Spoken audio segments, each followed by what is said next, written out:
মানবিক ও গণতান্ত্রিক দেশ গড়তে ঐক্যবদ্ধ থাকতে হবে বললেন তারেক রহমান। বিরোধী দলের প্রতি দায়িত্বশীল আচরণের আহ্বান। সোমবার বিকেলে নতুন মন্ত্রিপরিষদের শপথ জানালেন ক্যাবিনেট সচিব। সকালে শপথ নেবেন নবনির্বাচিত সংসদ সদস্যরা। জাতীয় নির্বাচন প্রতিযোগিতামূলক হয়েছে বলছে ইইউ। গণতান্ত্রিক অধিকার প্রয়োগ করেছেন ভোটাররা, মন্তব্য কমনওয়েলথের। এবং রাজধানীতে বেড়েছে নিত্যপণ্যের দাম। মূল্যস্ফীতি নিয়ন্ত্রণে উদ্যোগ নেবে নতুন সরকার, প্রত্যাশা সাধারণ মানুষের।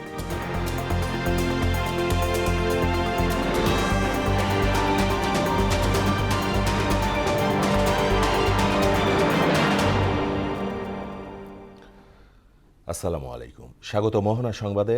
এতক্ষণ শুনছিলেন শিরোনাম, পুরো সংবাদে সঙ্গে আছি মাহমুদ হোসেন। আগামীতে একটি মানবিক ও গণতান্ত্রিক দেশ গড়তে সবাইকে ঐক্যবদ্ধ থাকতে হবে বলে জানিয়েছেন বিএনপি চেয়ারম্যান তারেক রহমান। নতুন যাত্রায় সংসদে বিরোধী দলকে কার্যকর ভূমিকা রাখার তাগিদও দেন তিনি। শনিবার রাজধানীর একটি হোটেলে নির্বাচন পরবর্তী সংবাদ সম্মেলনে এসব কথা বলেন বিএনপি চেয়ারম্যান। তানজিদ ভুইয়ার প্রতিবেদন। শনিবার বিকেলে রাজধানীর হোটেল ইন্টারকন্টিনেন্টালে ত্রয়োদশ জাতীয় সংসদ নির্বাচনে নিরঙ্কুশ সংখ্যাগরিষ্ঠতার পর এ সংবাদ সম্মেলনের আয়োজন করে বিএনপি। এতে বিএনপি মহাসচিব মির্জা ফখরুল ইসলাম আলমগীর সহ স্থায়ী কমিটির সদস্য উপস্থিত ছিলেন, দেশি বিদেশি বিভিন্ন গণমাধ্যমের কর্মীরা। স্বাগত বক্তব্যে বিএনপি মহাসচিব বলেন, জাতীয় নির্বাচনে উদারপন্থী গণতন্ত্রের সূচনা হয়েছে। এ সময় শান্তি এবং গণতন্ত্রের বাংলাদেশ গড়ে তোলার আহ্বান জানান মির্জা ফখরুল। এই নির্বাচনে বিজয় হয়েছে উদারপন্থী গণতন্ত্রে। তারা পরিবর্তন চায়, সেই পরিবর্তন হচ্ছে উন্নয়নের পরিবর্তন। বিএনপি চেয়ারম্যান তারেক রহমান বলেন, জনগণের কাছে দেয়া প্রতিটি প্রতিশ্রুতি বাস্তবায়নে অঙ্গীকারাবদ্ধ তার দল। এ সময় কোনো অন্যায় বা বেআইনি কর্মকাণ্ড বরদাস্ত করা হবে না বলেও হুঁশিয়ারি দেন তিনি। আল্লাহর দরবারে শুকরিয়া আদায়ের মাধ্যমে বিজয় উৎসব পালন করেছে। আমার বক্তব্য স্পষ্ট, দলমত, ধর্ম, বর্ণ কিংবা ভিন্ন মত যাই থাকুক, কোনো অজুহাতে অবশ্যই দুর্বলের উপরে সবলের আক্রমণ আমরা মেনে নেব না। জনগণের জীবন মান উন্নয়নের জন্য নিরলস কাজের মাধ্যমে জনগণের এই বিশ্বাস এবং ভালোবাসার প্রতিদান দিতে আমাদেরকে ঐক্যবদ্ধভাবে কাজ করতে হবে। কোনো বিরোধ যাতে প্রতিহিংসায় রূপ না নেয় সেদিকে সবাইকে সতর্ক থাকার আহ্বান জানান বিএনপি চেয়ারম্যান। আর কোনো অপশক্তি যাতে দেশে ফ্যাসিবাদ কায়েম করতে না পারে, দেশকে তাবেদার রাষ্ট্রে পরিণত করতে না পারে, এজন্য আমরা সকলে ইনশাআল্লাহ ঐক্যবদ্ধ থাকব। বিজয় পরবর্তী সময়ে দুর্নীতি ও আইনশৃঙ্খলা নিয়ন্ত্রণে রেখে অবস্থানে থেকে ভূমিকা রেখে দেশকে একটি নিরাপদ ও মানবিক রাষ্ট্র হিসেবে গড়ে তোলার জন্য দেশবাসীর প্রতি আহ্বান জানান তিনি। আমাদের পথ এবং মত ভিন্ন থাকতে পারে, কিন্তু দেশের সাথে আমরা সবাই এক। আমি বিশ্বাস করি জাতীয় ঐক্য আমাদের শক্তি, বিভাজন আমাদের দুর্বলতা।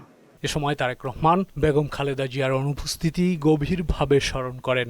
অবাধ ও সুষ্ঠু নির্বাচন অনুষ্ঠানের জন্য অন্তর্বর্তীকালীন সরকার, নির্বাচন কমিশন এবং সশস্ত্র বাহিনী সহ সংশ্লিষ্ট সব সংস্থাকে ধন্যবাদ জানান বিএনপি চেয়ারম্যান। আপসীন দেশনেত্রী বেগম খালেদা জিয়ার অনুপস্থিতি আমাদেরকে করেছে ভারাক্রান্ত। আমরা আল্লাহর দরবারে মরহুমা খালেদা জিয়ার মাগফিরাত কামনা করছি। তানজিদ ভুইয়া, মোহনা সংবাদ, ঢাকা। আগামী সোমবারের মধ্যে সংসদ সদস্য ও নতুন মন্ত্রিসভার শপথ অনুষ্ঠিত হবে। ওই দিন সকালে সংসদ সদস্যদের শপথ পড়াবেন প্রধান নির্বাচন কমিশনার, আর বিকেলে সংবিধান অনুযায়ী নতুন মন্ত্রিসভার সদস্যদের শপথ পড়াবেন রাষ্ট্রপতি মোহাম্মদ শাহাবুদ্দিন। শনিবার দুপুরে সচিবালয়ে মন্ত্রিপরিষদ বিভাগে নবনির্বাচিতদের শপথ নিয়ে সাংবাদিকদের সাথে কথা বলেন সদ্য বিদায়ী মন্ত্রিপরিষদ সচিব ডক্টর শেখ আব্দুর রশিদ। শপথ অনুষ্ঠানে আনুমানিক 1000 অতিথিকে আমন্ত্রণ জানানো হবে। মন্ত্রিপরিষদ সচিব জানান, ত্রয়োদশ জাতীয় সংসদ নির্বাচনে নির্বাচিত সংসদ সদস্যদের গেজেট প্রকাশের পর তাদের শপথের আয়োজন করবে জাতীয় সংসদ সচিবালয়। বলেন, সংসদ সদস্যদের শপথের পর গঠন করা হবে নতুন মন্ত্রিসভা। তাদের শপথ গ্রহণ হবে। এই শপথ গ্রহণের পরে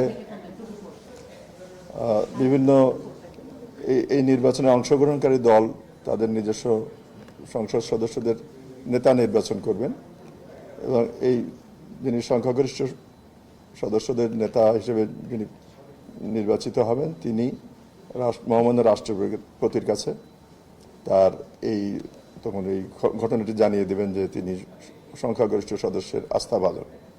মহামান্য রাষ্ট্রপতি তখন তাকে নিয়ম অনুযায়ী প্রধানমন্ত্রী পদে নিয়োগের জন্য অফার করবেন বা নিয়োগ দান করবেন। ত্রয়োদশ জাতীয় সংসদ নির্বাচনে জয়ী 297 জন সংসদ সদস্যের শপথ আগামী 17 ফেব্রুয়ারির মধ্যেই অনুষ্ঠিত হবে বলে জানিয়েছেন প্রধান উপদেষ্টার প্রেস সচিব শফিকুল আলম। শনিবার সকালে ফরেন সার্ভিস একাডেমিতে এক ব্রিফিংয়ে এ তথ্য জানান তিনি। এতে গণভোটে হ্যাঁ ভোটের মাধ্যমে জনগণ সংস্কারের পক্ষে রায় দিয়েছে বলে মন্তব্য করেন প্রধান উপদেষ্টার বিশেষ সহকারী অধ্যাপক আলী রিয়াজ। বিস্তারিত নাজমুল ইসলামের প্রতিবেদনে। জুলাই জাতীয় সনদের ভিত্তিতে অনুষ্ঠিত গণভোট নিয়ে শনিবার সকালে রাজধানীর বাংলাদেশ ফরেন সার্ভিস একাডেমিতে সংবাদ সম্মেলন অনুষ্ঠিত হয়। এতে বলা হয়, নির্বাচন কমিশনের দেয়া গণভোটে হ্যাঁ ভোটই সংখ্যাগরিষ্ঠতা পায়। গণভোটে বিপুল সংখ্যাগরিষ্ঠ ভোটার হ্যাঁ ভোটে ভোট দিয়ে একে জয়যুক্ত করেছেন। এ সময় অধ্যাপক আলী রিয়াজ বলেন, এ রায় থেকে এটা স্পষ্ট বাংলাদেশের নাগরিকদের বেশিরভাগ স্থিত অবস্থা রাখতে চান না। বলেন তারা চান পরিবর্তন, রাষ্ট্র ব্যবস্থার সংস্কার। জুলাই জাতীয় সনদের সংবিধান সংস্কারের প্রস্তাবসমূহের অনুকূলে তাদের রায় দিয়েছেন। এই রায় থেকে এটা স্পষ্ট যে বাংলাদেশের নাগরিকদের বৃহদাংশ আর পুরনো ব্যবস্থায় ফিরে যেতে বা স্থিতাবস্থা বহাল রাখতে চান না। গণভোটে জনগণের মতামত সুস্পষ্টভাবে প্রতিফলিত হয়েছে। এখন সেই জনরায় কার্যকর করার দায়িত্ব রাজনৈতিক দলগুলোর উপরই বর্তায়। এ দায়িত্ব পালনে তারা আন্তরিক ও দায়বদ্ধ থাকবে বলে প্রত্যাশা করেন তিনি। গণভোটের মধ্য দিয়ে সংস্কারের ব্যাপারে যে সুস্পষ্ট গণরায় প্রকাশিত হয়েছে তা বাস্তবায়নের দায়িত্ব রাজনৈতিক দলসমূহের। রাষ্ট্র সংস্কারের ব্যাপারে সকল রাজনৈতিক দল অঙ্গীকারাবদ্ধ। তাদের সকলের প্রতি আহ্বান হচ্ছে আলাপ আলোচনার মাধ্যমে ঐক্যবদ্ধভাবে এই গণরায় বাস্তবায়ন নিশ্চিত করতে হবে। এতে আগামী 16 থেকে 17 ফেব্রুয়ারির মধ্যেই নতুন সরকারের শপথ গ্রহণ অনুষ্ঠিত হবে বলে জানান প্রধান উপদেষ্টার প্রেস সচিব শফিকুল আলম। 16 বা 17 তারিখ এর পরে যাবে না। শপথের জন্য প্রস্তুতির কাজ গতকাল থেকেই শুরু হয়েছে। আজকে আপনারা দেখেছেন যে এমপিতে গেজেট প্রকাশ হয়েছে এবং বাকি কাজ খুব দ্রুত গতিতে চলছে। নবনির্বাচিতদের শপথ গ্রহণের জন্য সরকার এরই মধ্যে সার্বিক প্রস্তুতি গ্রহণ করেছে বলেও জানান প্রেস সচিব। শপথের কে পড়াবেন এটা আপনাদেরকে পরবর্তীতে জানিয়ে দেওয়া হবে। নাজমুল ইসলাম, মোহনা সংবাদ, ঢাকা। ত্রয়োদশ জাতীয় সংসদ নির্বাচন শান্তিপূর্ণ, আন্তর্জাতিক মানের ও প্রতিযোগিতামূলক হয়েছে বলে জানিয়েছেন ইইউ পর্যবেক্ষক দলের প্রধান ইভার্স ইজাবস। তবে ভোটে নির্বাচিত নারী প্রতিনিধির সংখ্যা আশাব্যঞ্জক নয় বলে হতাশা ব্যক্ত করেছে সংস্থাটি। শনিবার সকালে পর্যবেক্ষক দলের নির্বাচন পরবর্তী সংবাদ সম্মেলনে একথা বলেন মিশন প্রধান। বিস্তারিত তরিকুল ইসলামের প্রতিবেদনে। রাজধানীর একটি হোটেলে সকালে ত্রয়োদশ জাতীয় সংসদ নির্বাচন নিয়ে সার্বিক মূল্যায়ন তুলে ধরল ইউরোপীয় কমনওয়েলথ। এতে ইইউ মিশন প্রধান ইভার্স ইজাবস স্পষ্টভাবে জানালেন, অংশগ্রহণমূলক ছিল এবারের ভোট। আমাদের মূল্যায়ন হলো এটি গ্রহণযোগ্য এবং আইনের শাসন মেনে অনুষ্ঠিত একটি নির্বাচন। 2008 সালের পর বাংলাদেশে এমন প্রতিযোগিতামূলক নির্বাচন আর দেখা যায়নি। এবার নির্বাচন কমিশন নিরপেক্ষতার সাথে নতুন এক মানদণ্ড তৈরি করেছে বলে মনে করছে ইইউ। 2026 সালের নির্বাচন নির্ভরযোগ্য ও প্রতিযোগিতামূলকভাবে গণতান্ত্রিক ও সঠিক আইনি প্রক্রিয়ায় অনুষ্ঠিত হয়েছে, যা আন্তর্জাতিক মানদণ্ড রেখেছে। মিশন প্রধানের মতে নির্বাচনে নারী প্রার্থীর সংখ্যা ছিল নগণ্য, যা জুলাই সনদের সাথে সাংঘর্ষিক।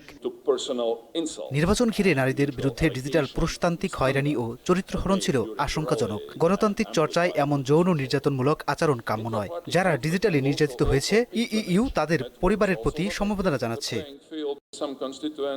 এদিকে কমনওয়েলথ নির্বাচন অবজারভার কমিটির চেয়ারম্যান জানান, নির্বাচন সুষ্ঠু করার জন্য প্রতি দলেরই অংশগ্রহণ প্রয়োজন।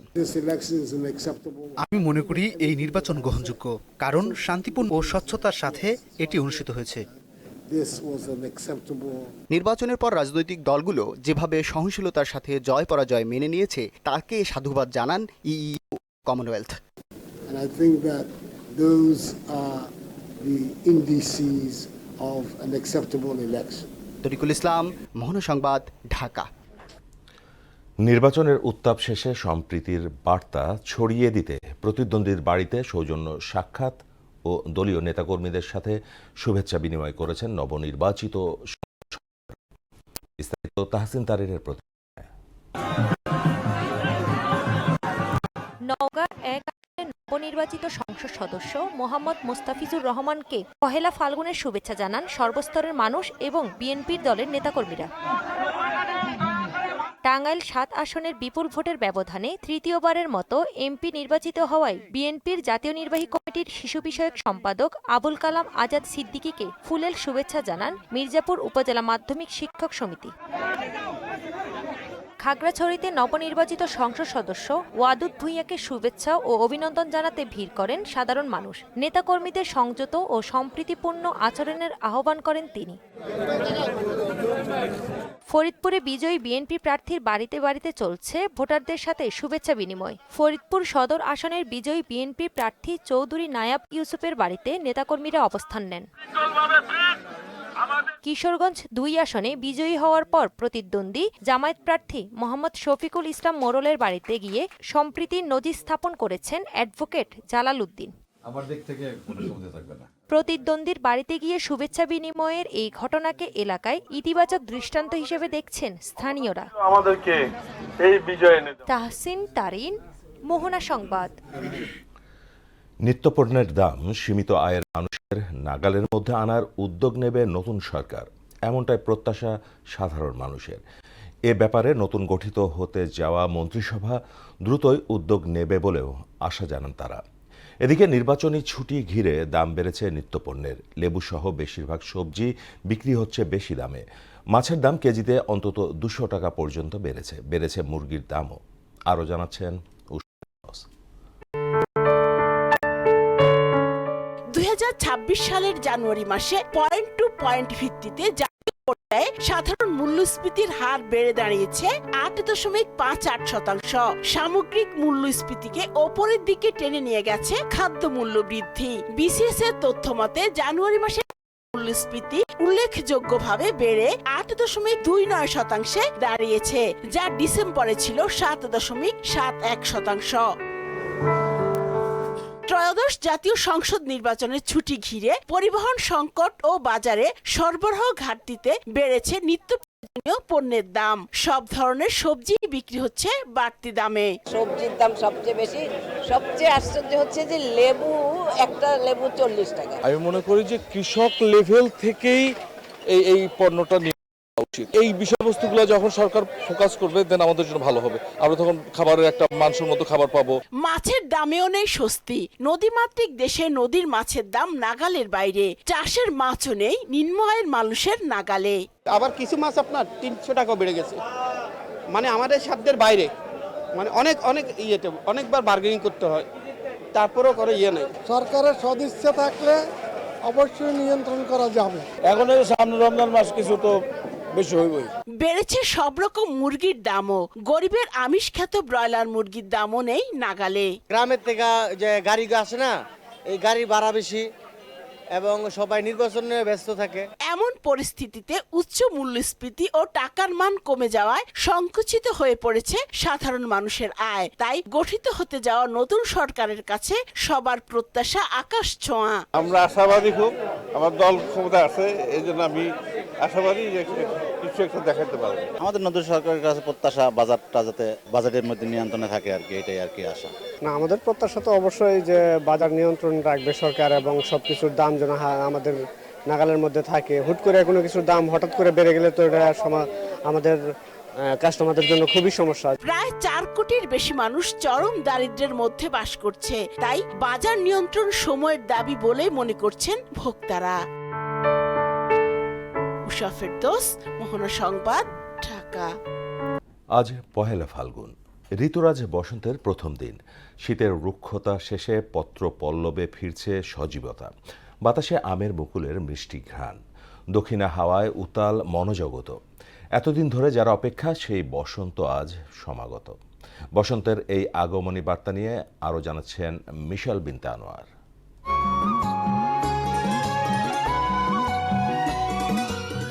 ফাগুনের উদাস হাওয়া, শিমুল পলাশ আর কৃষ্ণচূড়া, গাছে গাছে বাসন্তী রঙের কচি পাতার অপরূপ শোভা ছড়িয়েছে চারিদিকে। মাছিদের গুঞ্জরণ, মাতাল হাওয়া ছুঁয়ে যাবে তনুমন, সঙ্গে যোগ হয় কোকিলের মন পাগল করা কুহুতান। বাঙালির জীবনের সঙ্গে একাকার হয়ে আছে বসন্ত। বসন্তের বন্দনা আছে কবিতা, গান, নৃত্য আর চিত্রকলায়। শীতের রুক্ষতা পিছনে ফেলে বসন্তের উতাল হাওয়া, নবপ্রাণের ছোঁয়া সবখানে সমারোহে প্রকৃতি খুলে দিয়েছে সৌন্দর্যের দুয়ার। বসন্তের প্রথম দিন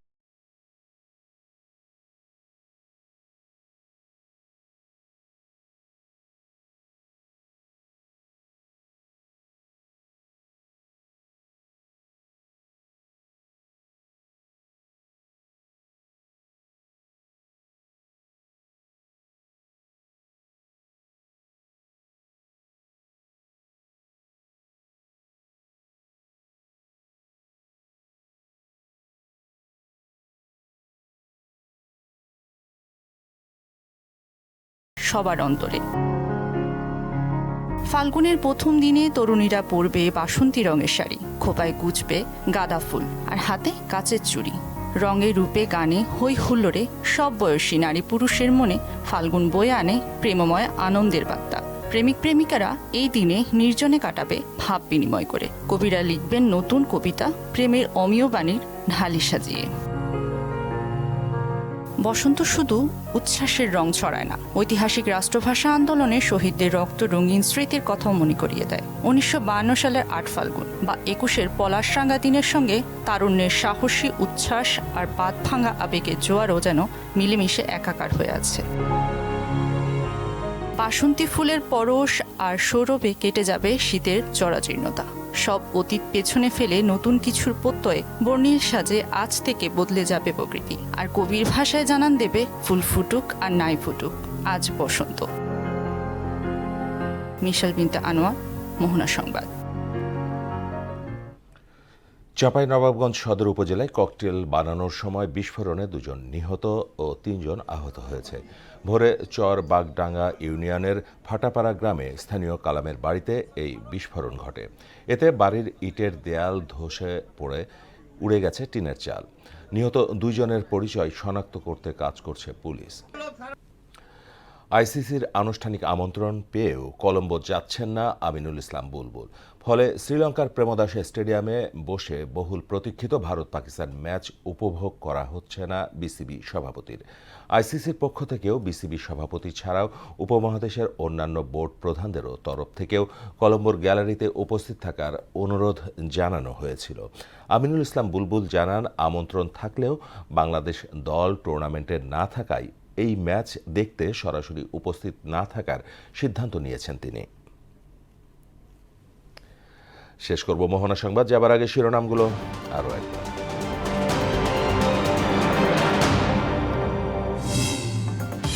মানবিক ও গণতান্ত্রিক দেশ গড়তে ঐক্যবদ্ধ থাকতে হবে বললেন তারেক রহমান। বিরোধী দলের প্রতি দায়িত্বশীল আচরণের আহ্বান। সোমবার বিকেলে নতুন মন্ত্রিপরিষদের শপথ জানালেন ক্যাবিনেট সচিব। সকালে শপথ নেবেন নবনির্বাচিত সংসদ সদস্যরা।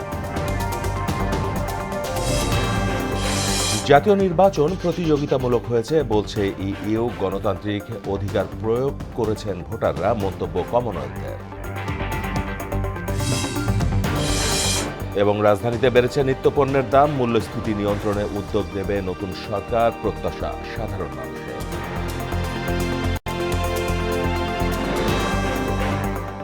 এই ছিল মোহনা সংবাদে। পরবর্তী সংবাদ রাত 12টায়। মোহনার সবশেষ খবর জানতে ভিজিট করুন www.mohana.tv। সংবাদ দেখতে পারেন ফেসবুক ও ইউটিউবেও। এতক্ষণ সঙ্গে থাকার জন্য সবাইকে ধন্যবাদ।